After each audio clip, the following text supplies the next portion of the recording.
Chapter 23, Post-War America, after World War II, the 1950s. In the 1950s, the economy continued to grow. The GI Bill helped many soldiers start businesses, buy homes, and attend college. There were closed shop legislations allowing businesses to hire non-union members. And Truman decided that he was going to try to end segregation. President Truman had an idea called Fair Deal. In 1949, they raised the minimum wage to 75 cents an hour. They raised the amount of Social Security benefits for senior citizens. And the National Housing Act was created to provide low-income housing. Because President Truman was for desegregation, most people thought he would not win re-election. So the paper actually printed, if you can see that, his opponent's name, Dewey, winning before they even got the election results. But Truman won.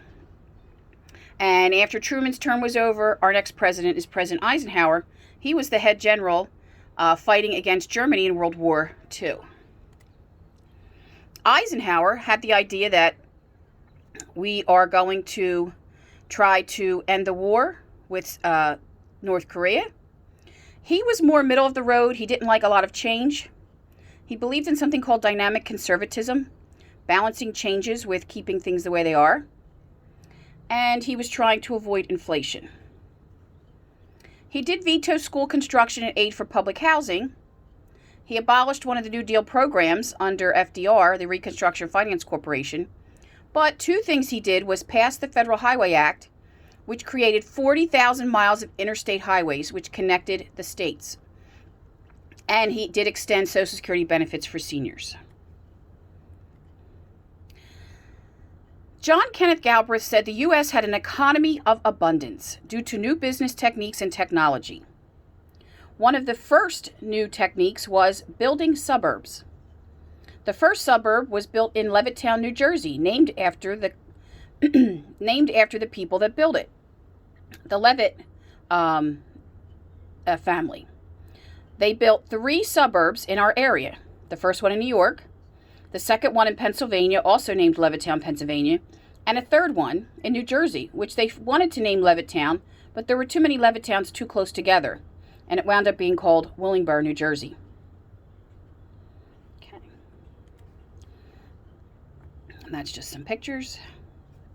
There was a baby boom after World War II. Many people became married after World War II and the Korean Wars. At this time, women were expected to be mothers and housewives. This had been abandoned during World War II when women went to work, but now all of a sudden men were like, no, you have to go back to the kitchen. More white-collar jobs were created. White-collar jobs usually require some type of education and are not hands-on like blue-collar jobs. Companies expanded overseas looking for cheap labor. McDonald's started franchises. And there was a focus on math and science due to the Soviet Union launching the first satellite Sputnik. It basically became the American dream to live in the suburbs. Radios became smaller at this time. And it says here that radios became smaller and more popular, even with more household TVs being sold. So people were still listening to things on the radio. In 1946, the first computer was created by the military, and jet airlines began. This is also the time for new treatments in health. Antibiotics, vaccines, treatments for heart disease, the CPR treatment, heart valve replacements, and pacemakers. If you remember, President Franklin Delano Roosevelt had polio, and polio means you lose the use of your legs. Well, a vaccine was created by Jonas Salk, and the polio epidemic drastically decreased. New mass media. Television became very popular.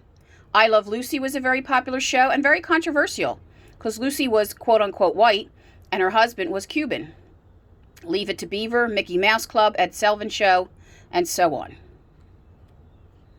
Popular movies, The Ten Commandments, Around the World in 80 Days, and lots of music. African American music became very popular. Nat King Cole, Fats Domino, Ray Charles, the Supremes, all very popular.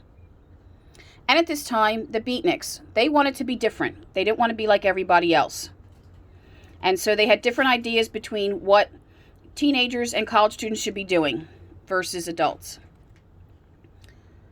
So a beatnik was a person who participated in a social movement in the 1950s which stressed artistic self-expression. Juvenile delinquency, they said, was the problem in schools and around the country. Kids had long hair and wore different styles of clothes, and it was the ruination of society. Not really. And then Benjamin Fine wrote 1 million delinquents, saying that teenagers influenced by homes, slums, gangs, places in the community, and then the police and the courts were having to come in and clean everything up. So there's a focus on how can we make education better. Poverty, though, was very rampant. 1 in 5 Americans lived below the poverty level. Michael Harrington wrote a book called The Other America about the slums, high-rise buildings, and ways to make life for people with less money better.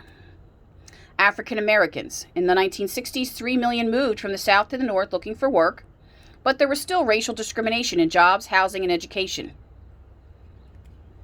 Hispanic Americans.